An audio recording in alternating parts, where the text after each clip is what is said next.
로 말씀을 나누겠습니다. 저의 대학 동창 가운데에는 유명한 야구 해설가가 있습니다.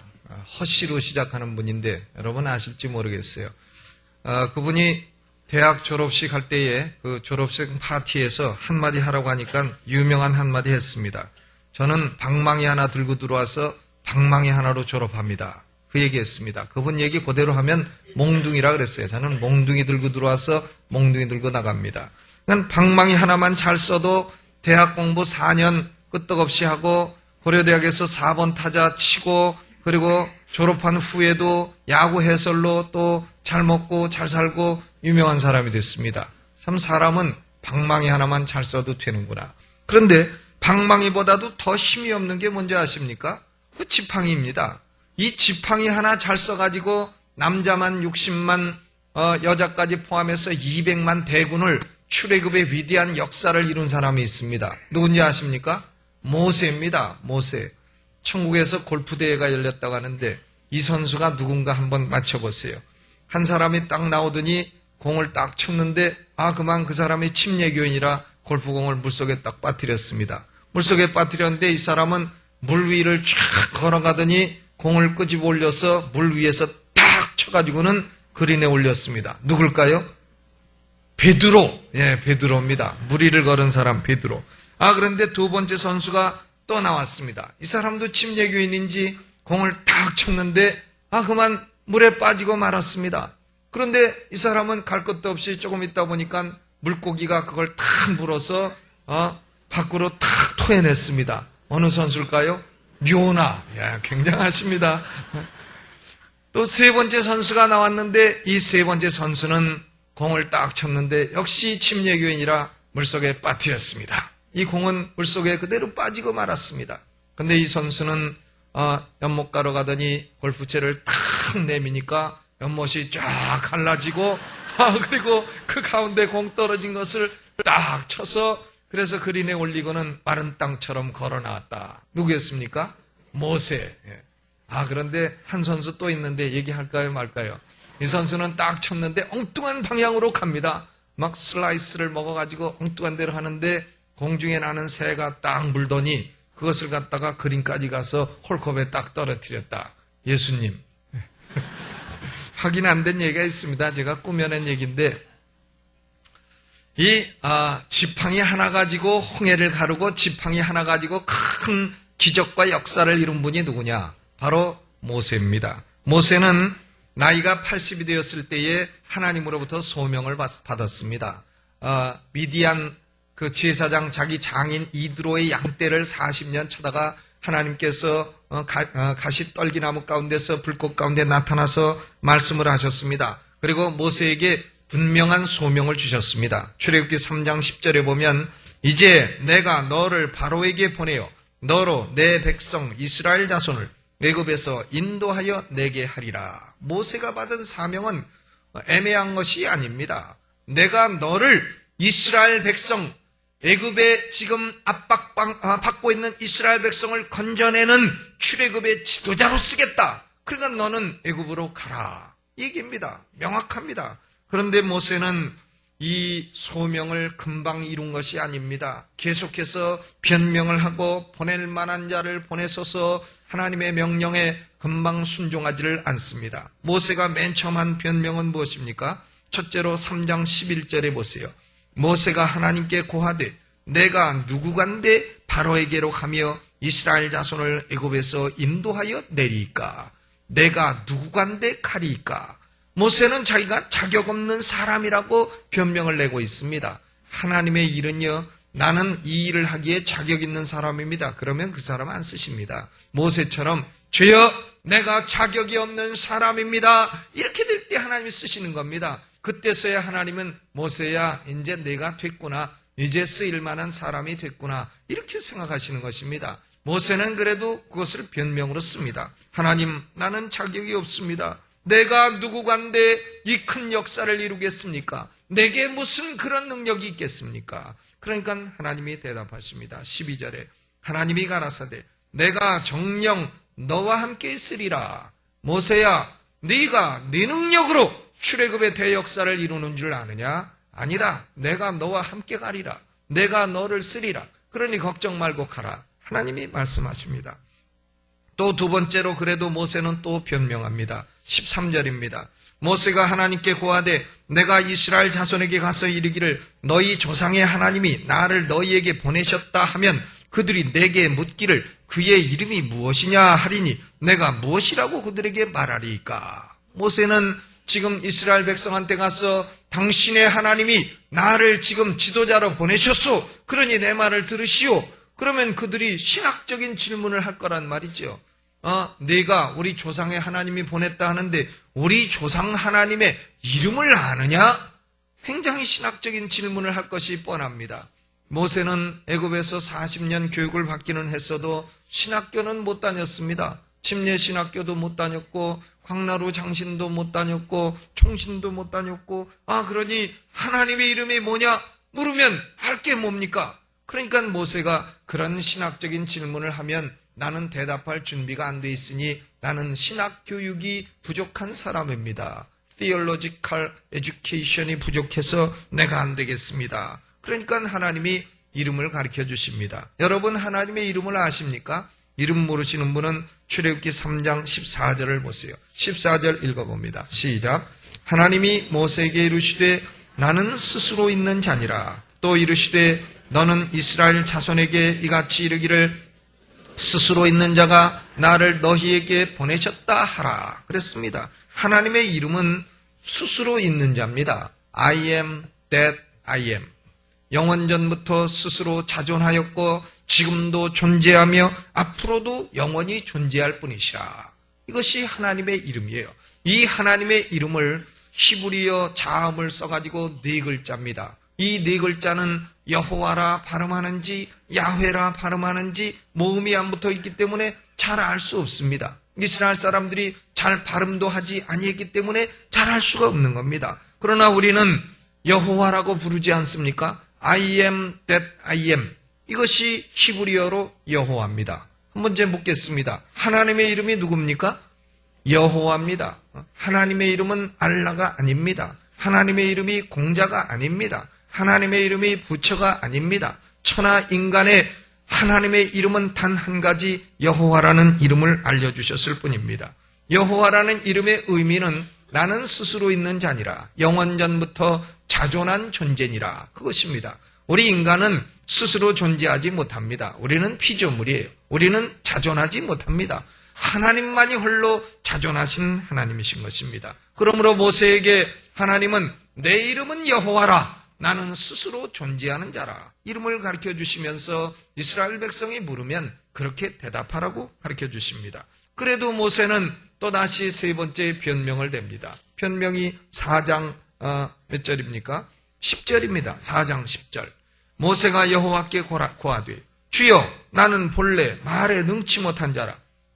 주께서 주의 종에게 명하신 후에도 그러하니 나는 입이 뻣뻣하고 혀가 둔한 자니이다.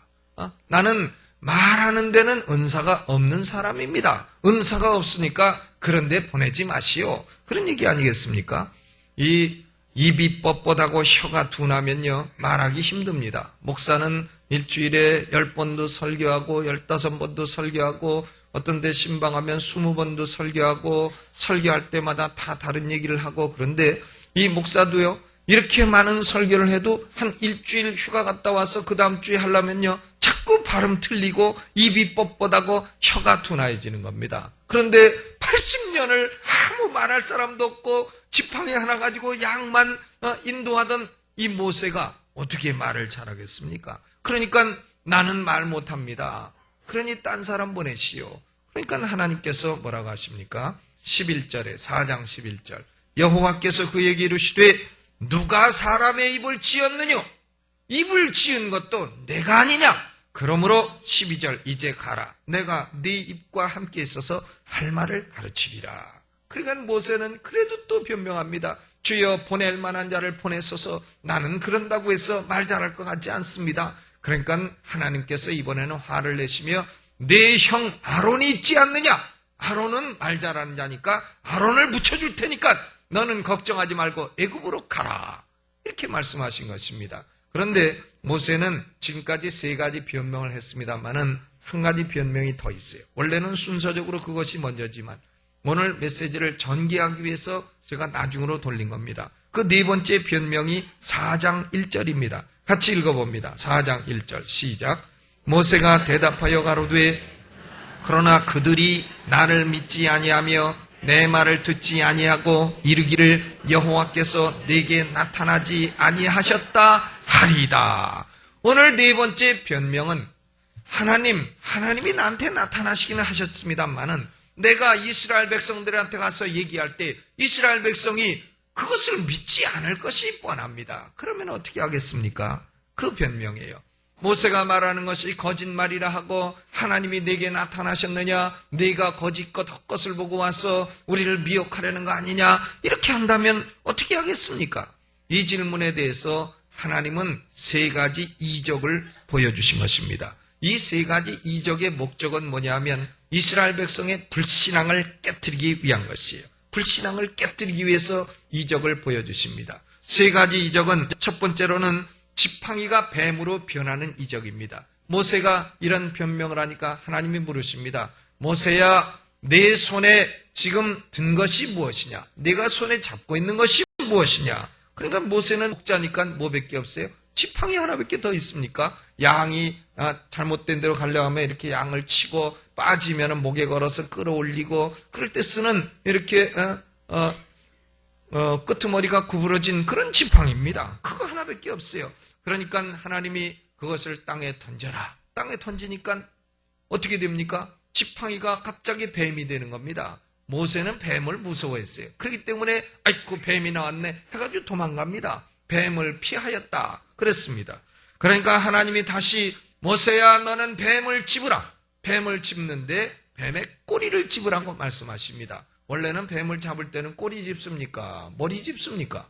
머리를 집어야죠. 그래야 안 물 거 아닙니까? 꼬리 집으면 머리가 탁 와서 물면 안 되지 않습니까? 그러니까 뱀의 머리를 딱 집어서 꼼짝 못하게 하는 건데 하나님은 모세에게 뱀의 꼬리를 집으라. 꼬리를 딱 집으니까 그 뱀이 다시 지팡이로 변한 것입니다. 이 기적은 왜 이루셨느냐? 5절이 그 목적이에요.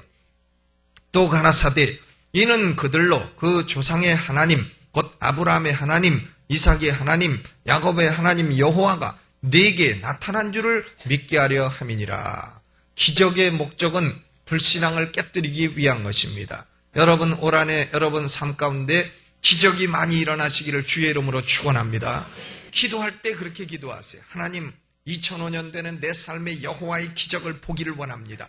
내 속에 솔직히 내가 믿긴 믿지만 불신앙도 섞여 있습니다. 하나님 그러므로 기적을 보여주셔서 내 불신앙을 오래 깨뜨려 주시옵소서. 그렇게 기도하세요. 기적의 목적은 불신앙을 깨는 겁니다. 두 번째 이적을 또 보여주십니다.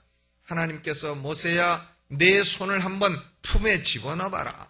품에 집어넣었다 빼니까 손이 눈같이 휘어지고 문둥병이 발병했습니다. 그럼 모세가 얼마나 걱정해. 아이고 내가 문둥병 걸렸네. 그러니까 하나님이 그 손을 다시 품에 집어넣었다 빼보아라 해서 품에 집어넣었다 빼보니까 손이 여상하여 전과 같이 깨끗하게 되었더라. 모세는 이 문둥병의 기적을 또 체험합니다. 그래서 하나님이 말씀하십니다. 첫 번째 기적을 인하여 믿지 아니하는 자라도 이 두 번째 기적을 보고는 믿을 것이니라. 지팡이가 뱀으로 변하는 기적보다는 문둥병이 발했다가 치료받는 것이 더 큰 기적이니라 말씀을 하십니다. 그리고 세 번째 또 이적을 보이십니다. 그것은 물이 변해서 피로 변하는 이적입니다. 모세야 너는 하수에 가서 물을 조금 취해서 육지에 부어라. 육지에 부으니까 하수가 변하여 피로 변하게 되는 그런 이적을 모세에게 행할 것이라고 말씀을 하신 것입니다.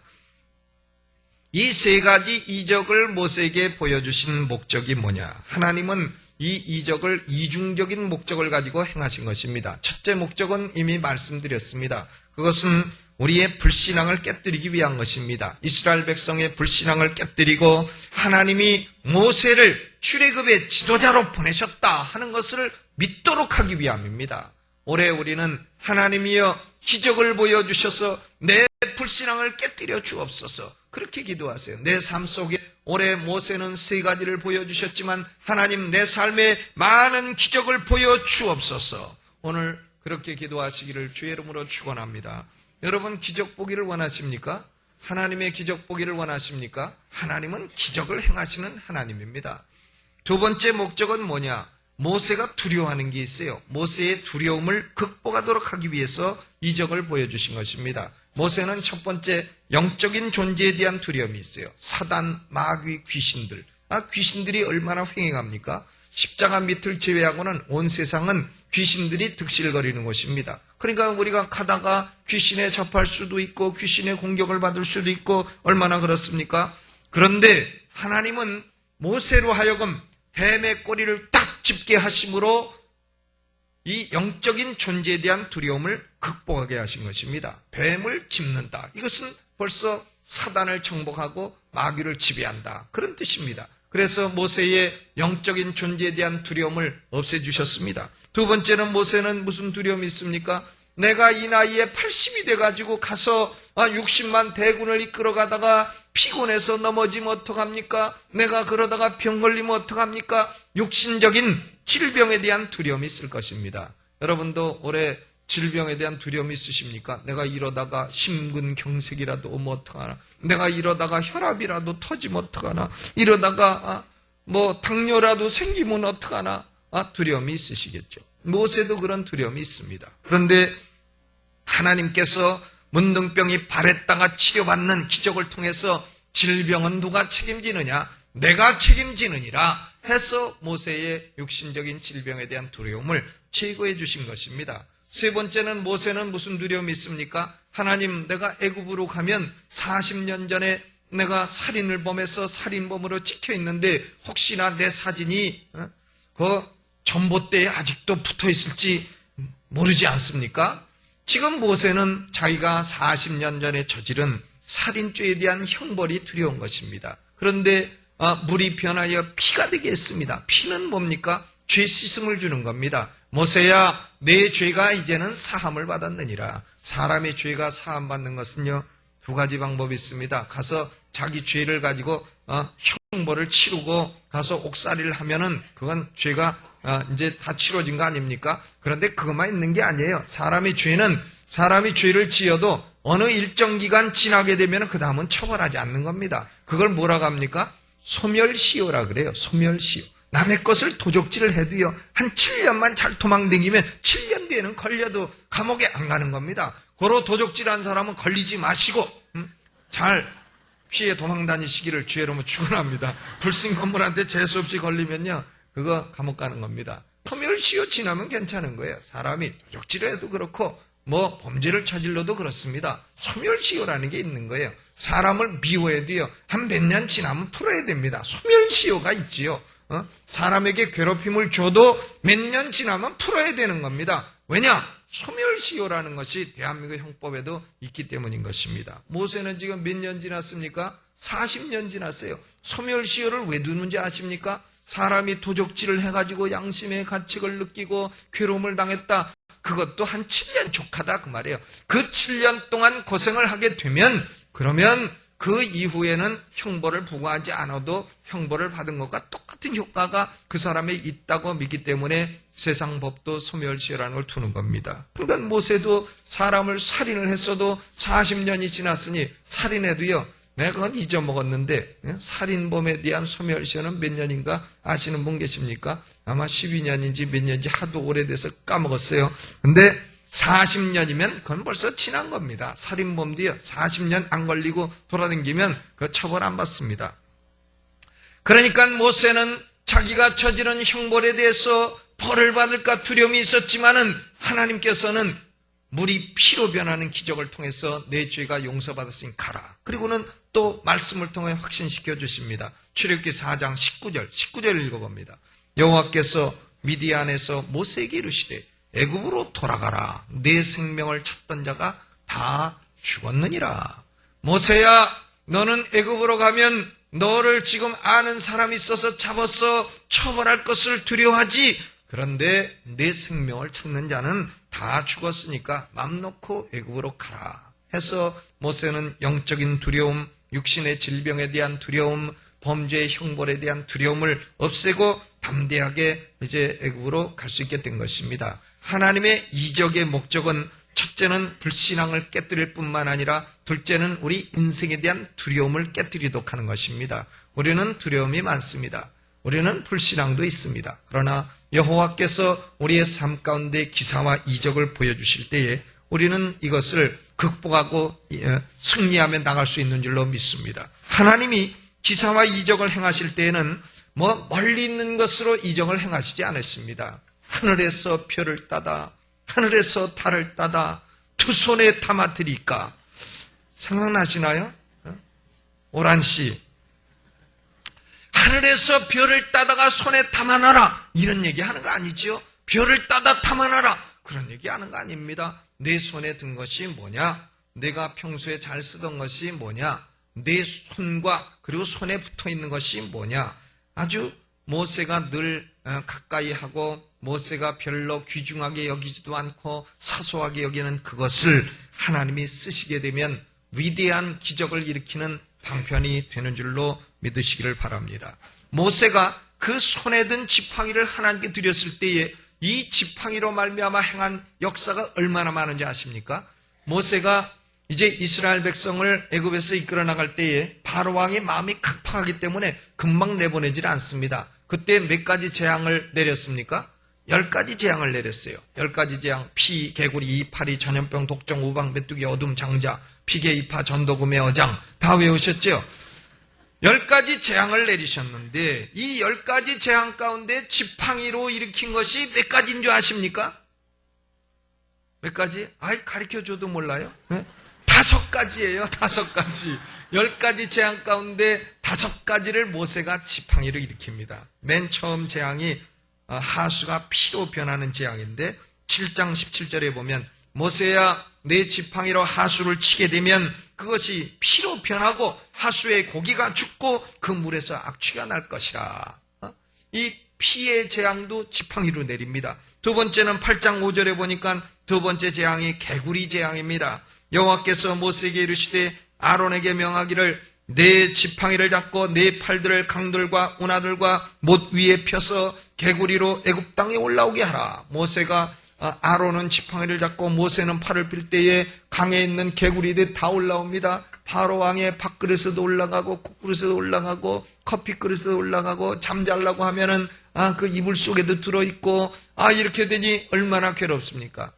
우리나라의 개구리가 이렇게 많으면 좋을 건데요. 그냥 싹 뒷다리 해가지고 참기름에 달달 볶아서 먹으면 참 그거 어린애들 영양 보충은 그만인데. 두 번째 재앙이 개구리 재앙이었어요. 세 번째 재앙은 뭡니까? 이의 재앙입니다. 모세가 지팡이를 들어서 땅에 티끌을 탁 칩니다. 그러니까 티끌이 다 변해서 이가 됐다. 요새 애들은 이를 잘 모르는데요. 저는 어려서 이 많이 잡았습니다. 이 잡는 것은 두 손톱이 유일한 도구 아니겠어요? 딱 누르면은 이가 그만 깨지고 이가 먹었던 피가 그 속에서 나오게 되고 이는 이만 있는 것이 아니고 또 알도 낳습니다. 그 알을 석회라 하는데 그놈은 잡기가 어려워요. 아주 곳곳에 들어가 있어서 그걸 깨트리는 재미도 보통 재미가 아니었는데 요새는 이 합성 섬유가 나온 이후로 도무지 그 재미가 없어졌습니다. 그러니까 티끌이 변해서 이가 된 재앙도 지팡이로 된 것입니다. 또 7번째 재앙이 뭐냐? 우박의 재앙입니다. 우박.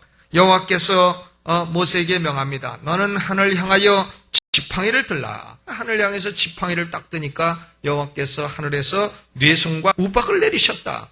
우박이 떨어지면요, 참 농산물 다 망칩니다. 수박도 구멍나죠.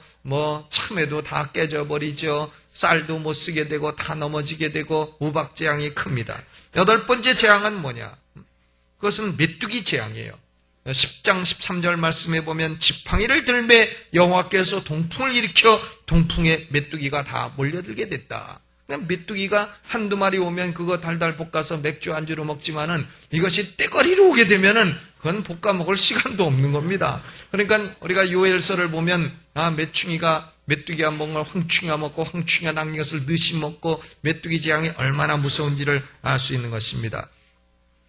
모세는 10가지 재앙 가운데 5가지 재앙을 이 지팡이 하나 갖고 일으켰습니다. 그리고 홍해가 갈라질 때도 어떻게 했습니까? 14장 16절에 홍해 푸른 물이 넘실거릴 때에 모세는 지팡이를 들고 손을 바다 위로 딱 내미니까 홍해가 갈라지고 물이 양쪽에서 벽을 이루고 맨 땅이 돼가지고 이스라엘 백성 200만이 그것을 걸어서 맨 땅처럼 지나게 됐다. 애굽 백성들은 말 타고 쫓아오다가 그만 물이 다 그것에 덮쳐가지고는 애국 군대가 홍해 바다에서 전멸하고 말게 되었던 것입니다. 이 놀라운 기적도 지팡이 하나 갖고 된 것이에요. 또 17장 6절에 이스라엘 백성이 광야에 가서 마라를 거치고 엘림을 거치고 르비딤에 이르렀을 때에 르비딤에서 이들이 목이 말라 불평을 합니다. 우리를 이곳에 와서 목말라 죽게 하느냐. 그러니까 여호와께서 모세야 너는 지팡이를 가지고 반석을 치라. 그러면 생수가 날 것이라. 모세가 지팡이로 반석을 탁 치니까 반석이 터지고 그것에 생수가 나와서 이스라엘 백성이 해갈하게 됐다는 얘기가 기록이 되어 있는 것입니다. 이 모세의 지팡이는 재앙도 5개나 내리고 홍해도 가르고 생수도 나오고 엄청난 기적을 일으킨 지팡이입니다. 만약에 이것이 하나님께 드려지지 아니했으면 그것은 평범한 양치는 이 지팡이에 불과한 것입니다. 그러나 하나님께 드려질 때에 세상이 감당할 수 없는 위대한 무기가 된 줄로 믿습니다. 하나님은요 큰 거 쓰지 않으십니다. 하나님이 워낙 능력이 많으신데 뭘 큰 걸 갖고 쓰시겠어요? 아주 작은 걸 갖고 큰 역사를 이루십니다. 그렇기 때문에 하나님께는 작은 것이 없는 겁니다. 하나님의 교회에서는요 작은 자가 귀중한 것이에요. 하나님의 교회는 작은 자가 소중합니다. 작은 소자에게 냉수한 준 것도 그것도 결단코 갚지 여호와께서 다 상급으로 갚으시리라 그랬어요. 저는 작은 자를 사랑합니다. 왜냐하면 저가 작기 때문에요. 작은 사람이 귀중한 것입니다. 성경에 보세요. 하나님이 언제 큰 거 가지고 기적을 일으키셨는가? 다 작은 겁니다. 다윗이 블레셋의 장군 골리앗과 싸울 때에 뭐 갑옷 입고 나가서 큰 칼 차고 나가서 싸웠습니까? 아닙니다. 물매 가지고 돌 몇 개 가지고 싸운 거예요. 물매라는 것이 우리말로는 느름치기에 느름치기. 고무줄 해가지고 뒤에 가죽 잘라 붙어갖고 혁대 하나 못 쓰게 되면 그거 잘라갖고 구멍 뚫어서 고무줄 매서 그래가지고 돌을 해가지고 쏴서 참새도 잡고 지나가는 못된 거 있으면 쏴가지고 머리도 쏘고 이런 거 아니겠어요? 그것이 느름치기입니다. 그걸 다 가지고 가서 골리앗 장군 그러니까 골리앗이 나를 무슨 개로 알고 몽둥이를 갖고 나오느냐 이렇게 하지 않았어요? 그래도 딱 그것을 가지고 겨냥을 해서 골리앗에 탁 쏘니까 어디 맞았습니까? 여기 정수리에 딱 맞으니까 돌이 나와서 정수리 치면요 졸도하죠. 딱 졸도했습니다. 그러니까 다윗이 가서 그 골리앗 칼 빼서 목을 썩 쓸어갖고 그래서 목을 다 모았다. 보세요. 큰 거 쓰셨는가? 아닙니다. 작은 물매를 쓰셨습니다. 열왕기상 17장에 보면 엘리야가 우상 숭배하는 아합 왕과 대항을 하고 바알 아세라 선지 850명과 대항을 할 때에 이렇게 얘기합니다. 내 말이 있지 아니하고서는 이스라엘의 우로가 내리지 아니하리라. 그래서 3년 반 동안 어마어마한 기근이 임합니다. 그러니까 엘리야도 기근이 임하니까 먹을 게 없지 않습니까? 그러니까 엘리야도 굶어 죽게 됐습니다. 그러니까 여호와께서 너는 저기 사르밧 과부 집으로 가라. 이 사르밧 과부 집에 가니까 가서 떡을 달라 하라. 과부가 떡이 있습니까? 밀가루 조금 하고 기름 조금 있고 근데 그것을 달라 하라는 겁니다. 벼룩에 간을 내먹지 그걸 달라 그래요. 그런데 사르밧 과부는 어차피 그거 먹고 죽으나 그냥 죽으나 뭐 시간차 한 몇 분 차이 나는 것에 불과하니까 그것을 가지고 가루와 기름을 가지고 떡을 만들어서 하나님의 사람 엘리야에게 주었다는 겁니다. 그런데 어떤 역사가 일어났습니까? 3년만 기근이 닿을 때까지 통에 밀가루가 떨어지지 아니하고 기름이 떨어지지 않은 기적이 일어나서 그 과부와 아들이 함께 다 생존하며 살게 된 역사가 일어나게 된 것입니다.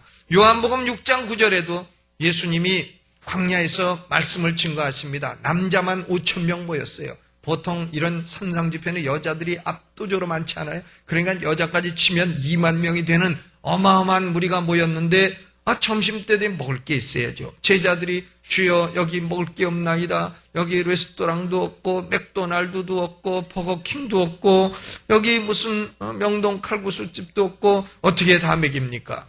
너희가 주어라. 주님은 명하십니다. 너희가 주어라. 아이고 우리가 뭐가 있다고 줍니까? 그러니까 한 어린아이가 뭘 가지고 옵니까? 보리떡 5개, 물고기 2마리, 그 도시락을 갖다가 주님께 드립니다. 그게 무슨 큰 겁니까? 그냥 애가 먹어도 배고픈 도시락이죠. 그러니까 주께서 그것을 축사하시고 다 먹고 2만 명 다 먹고 남자만 5천 명이 다 먹고 몇 광줄이 남았습니까? 12광줄이가 남았다 그랬어요. 저는 12광줄이 남은 것이 너무나 감사합니다. 우리 하나님은 조금 냉기시는 분이에요. 약간 좀 허실허실한 데가 있는 분이시다. 그 말입니다. 아멘. 우리 예수 믿는 사람들은요, 너무 꽉 차고 빈틈없으면 안 됩니다. 그건 좀 인간 모자란 것이에요. 약간 허술허술한 것이 좋은 겁니다. 택시를 타도 3,500원 나왔다. 그럼 5,000원 주고 그냥 내려요. 받지 마세요. 아이고 나도 부족한데 왜 그런 걸 받지 말라 그래요? 부족해도 그냥 내리세요. 택시기사도 먹고 살게요. 왜냐하면 택시기사 승질나면 그거 사고 내면요 큰 사고 칩니다. 저는 식당 가서 밥을 먹어도요 꼭 밥 먹는 것보다도 거기 일하는 사람에게 팁 주는 걸 중요시 여깁니다. 팁을 꼭 줘야죠. 그 사람들 월급 몇 푼 받고 삽니까? 팁을 줘야죠. 그러면 제 차는 또 팁 주지 말라 그러는데 근데 저는 줍니다. 왜? 뭐 많아서 줍니까? 아니에요. 저도 쥐뿔도 없어도 줍니다. 왜냐하면은 그렇게 하는 게 좋은 겁니다. 약간 허슬허슬한 게 좋은 거예요. 저는 우리 아버지 여기 계시지만요, 아버지가 어려서 심부름 시킬 때 500원짜리 사오라면 꼭 500원만 주는 게 전 제일 싫었어요. 왜냐? 500원이면 그게 한 달 사이에 600원으로 오를 수도 있잖아요. 그러면 600원 줘갖고 100원 거실러 오게 하고, 남으면 갖고 오게 돼. 꼭 500원 주면, 그러면 가기가 싫은 겁니다. 왜? 1,000원 주면은 500원 하고 100원으로 아이스케이크도 하나 사먹을 수도 있고 한데, 딱 500원 주고 가오라면, 심부름 갔다 오라면, 그럼 여유가 없지 않습니까? 사람은, 하나님은요, 좀 여유가 있고, 부실부실한 데가 있으신 하나님입니다. 구약성경 율법이 아무리 엄격한 것 같아도요, 농사 지을 때에 그 농사 짓다가 땅에 떨어지면은 이삭 줍기를 하라 그랬습니까? 놔두라 그랬습니까? 그건 놔두라 그랬어요. 왜 그걸 놔두라 그러느냐? 그걸 떨어뜨리면, 떨어뜨리냐고 주워서 다 자기 창고에 챙기고, 그러면 어떻게 됩니까? 나그네가 먹을 게 없고, 가난한 사람 먹을 게 없습니다. 그러면 가난한 사람이 어떻게 됩니까? 먹을 거 없으면 죽습니까? 아니죠. 밤에, 담을 타고 넘어가서 그 부자의 창고를 다 털어서 탁 가져가고 불 지르고 나오는 겁니다. 그렇기 때문에 그걸 흘리는 것이 더 좋은 거다 그 말이에요. 우리는 조금씩 마음에 그런 여유를 가지고 사시기를 주의 이름으로 축원합니다. 어디 가서도 식사하면 조금씩 팁도 흘리고 나오시고요.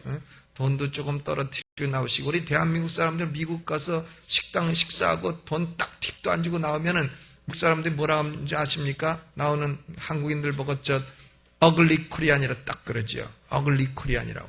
예절도 없는 코리안이라 딱 그럽니다. 그것은 우리가 여유가 없이 살았기 때문에 그런 것이에요. 우리는 이런 여유를 가지시기를 주의 이름으로 축원합니다. 아멘. 어린아이가 보리떡 5개, 물고기 2마리를 그 도시락을 드리니까 예수님이 큰 먹이시고 12광주리가 남았다. 12광주리면 그거 갖고도 엄청나게 먹습니다. 우리 하나님께는요, 큰 것이 아닙니다. 작은 것 드릴 때 큰 역사 일어납니다. 또 누가복음 21장 2절에도 한 과부가 전 재산이라고는 동전 2개밖에 없어요. 그게 2렙돈입니다. 동전 2개밖에 없는데 그걸 가지고 뭐 아둥바둥 장사해서 먹고 사느니 그래도 안 되고, 그러니까 그걸 하나님께 드립니다. 아예 헌금을 드립니다. 그러니까 예수님이 그걸 보시고 저 과부가 생활비 전체를 넣었다. 가장 헌금을 많이 한 사람이라. 그리고 칭찬하시고 그분의 이름이 성경에 영원토록 기록이 돼서 우리가 그분 스토리를 기억하고 있는 거 아닙니까? 천국 가도 우리는 그 과부를 만나면 2렙돈 아주머니 얼마나 반갑고 그렇게 인사를 하겠습니까? 올해 우리는 여호와의 대사 보기를 원합니다. 여호와의 큰일 보기를 원하는 것입니다. 큰 부흥과 큰 화합과 그리고 대도약의 기초를 놓기를 원합니다.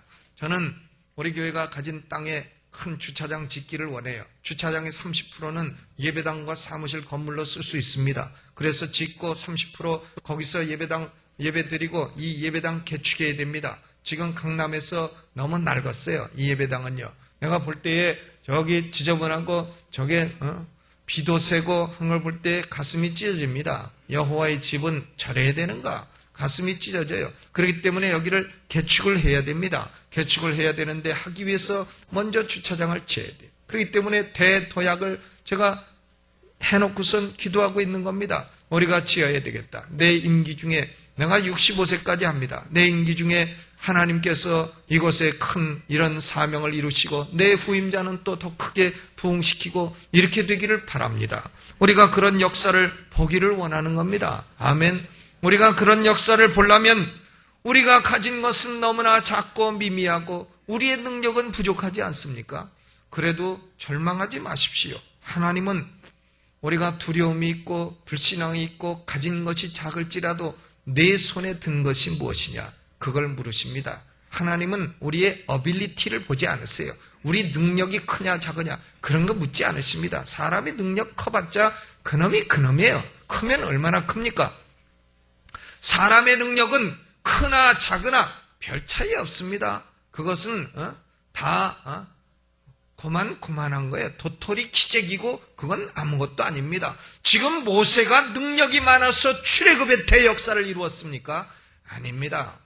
하나님의 능력으로 이룬 겁니다. 하나님이 모세와 함께 하시고 모세에 둔 지팡이를 하나님께 드렸을 때에 하나님이 쓰셨으므로 그런 역사를 이루게 된 것입니다. 그러므로 우리는 내 어빌리티가 중요한 것이 아니라 어베이러빌리티, 하나님께 얼마나 드렸을 때에 하나님이 이것을 쓰실 건가, 하나님이 쓰시는 게 중요하다 그 말입니다. 여러분 재능이 있으시면 올해 하나님을 위해서 조금이라도 쓰시고 하나님을 위해서 조금이라도 드리시기를 주의 이름으로 축원합니다. 여러분 능력이 있으시면 올해 그 작은 능력이라도 여호와의 손에 들려주시기를 주의 이름으로 축원합니다. 여러분 재물이 작더라도 하나님 것은 하나님께 드리시기 바라요. 올해 11조 안 하시는 분들은 11조 하세요. 왜 안 하십니까? 11조를 안 하니까 물질에 어려움이 오는 거예요. 11조를 안 하니까 물질에 축복을 못 받는 거예요. 11조를 안 하니까 내가 쌓을 것이 없도록 부으시는가 보라. 그 기적을 체험하지 못하게 되는 것입니다. 올해는 다 결심하세요. 이번 주에 결심하시고 작은 것이라도 내가 주께 드리겠습니다. 하나님께 맡기세요. 그러면 하나님이 대역사를 이루시게 될 것입니다. 오늘 하나님이 물으십니다. 내 손에 든 것이 무엇이냐? 작은 것일지라도 여호와께 드릴 때에 큰 기적의 역사를 체험하는 여러분 되시기를 예수 이름으로 축원합니다. 오늘 우리 두 손 들고 두 손 번쩍 들고 여러분 기도할 때 내 기도 듣지 마시고 여러분 입술로 기도하세요. 하나님이여 내게는 불신앙도 있고 하나님이여 내게는 인생의 두려움도 있지만은 여호와여 2005년을 사는 동안에 내게 기사와 이적을 보여주옵소서. 내게 있는 작은 것이라도 주 앞에 드립니다. 주여 받아주시고 나를 사용하여 주시고 모세를 사용하여 위대한 역사를 이루신 하나님이 나를 사용하여 올해 여호와의 대사를 보게 하여 주옵소서. 우리 두 손 들고 주여 한번 크게 부르고 통성으로 소리내서 기도합니다. 주여